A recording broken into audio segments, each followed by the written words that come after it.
Hello there! My name is Cami Vogue, and today I'll be reviewing the film Underwater, directed by William Eubank. Underwater is a sci-fi horror film starring Kristen Stewart as a woman named Nora, who is a mechanical engineer who works a part of a deep-sea fracking company.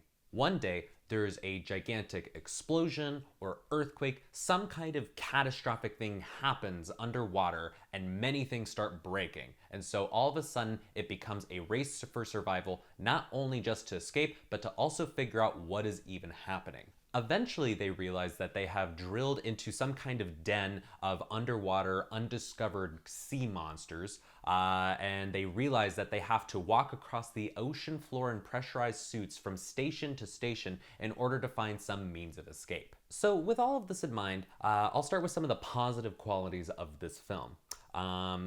First and foremost, there is one character whose name is Paul. He's played by TJ Miller.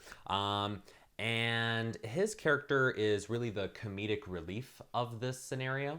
There's a lot of points, albeit he does become a little obnoxious at points given how much dialogue he is given comparatively to all of the other characters. In fact, dare I say, even more than Kristen Stewart herself. However, a lot of the dialogue that he does provide actually is character building for him, and his character survives far longer than I was anticipating him to, actually, which is really unusual for comedic relief characters. And there are some things that he says that are funny too, so I do think that is a positive here. Another positive here too is that there's lots of effective use of close-up shots with the characters, as well as the production design where they're in really tight spaces to really show this sense of claustrophobia that they're feeling all the way underwater here in these facilities used for fracking. Alrighty, now that I've gotten the positives out of the way, let's get to the negatives, 'cause there's many. So first and foremost, the film opens up with this montage of newspaper articles that, I kid you not, gives the entire exposition of the plot, and all of this is happening over the opening title credits. And a lot of this is edited together in a very fast way too, so it's actually kind of hard to read succinctly what all has happened. So really we're just kind of thrown into this plot during when this explosion happens, and the audience doesn't have much of an idea of what's really going on.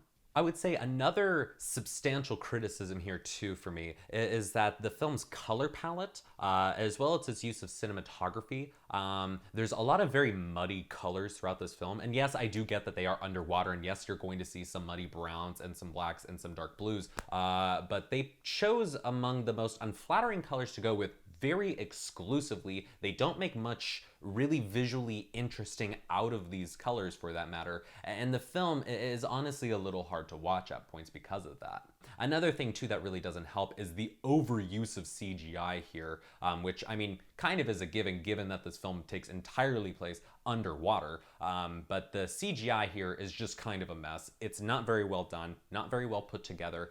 The whole film, it's muddy, it's not pleasant to look at.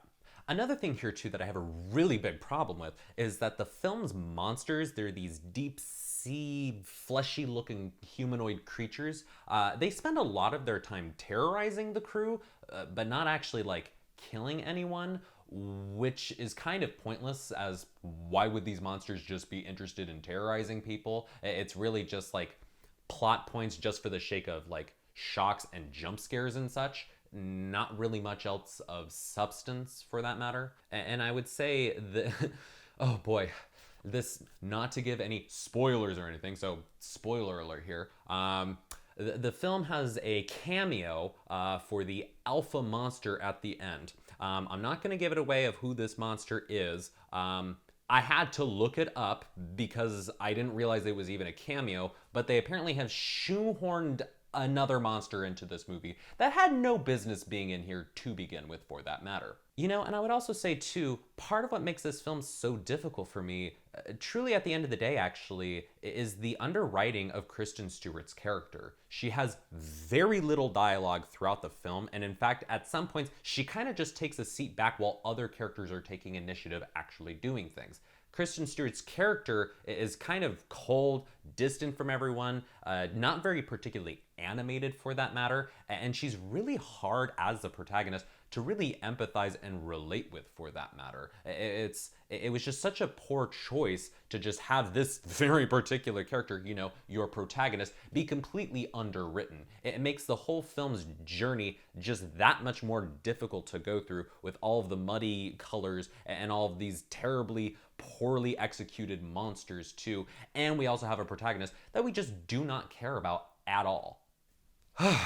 God. Yeah, this movie is really, for the most part, a mess. I mean, there's been a lot of comparisons with this film and Alien, which, yeah, I understand some of the comparisons, given that, I mean, people are saying it's Alien underwater. Yeah, there's a lot of claustrophobic spaces here. Yeah, there's monsters, and yeah, Alien has a monster in it. But if I had to compare it to an Alien movie, honestly, I would compare it to Alien Resurrection, because, you know, it's Alien, just really bad. So yeah, I'm feeling a 2.5 out of 10 on this one. Well, anyway, that's my review. Thank you so much for watching. Remember to like, subscribe, and please leave a comment. And I'll see you next review.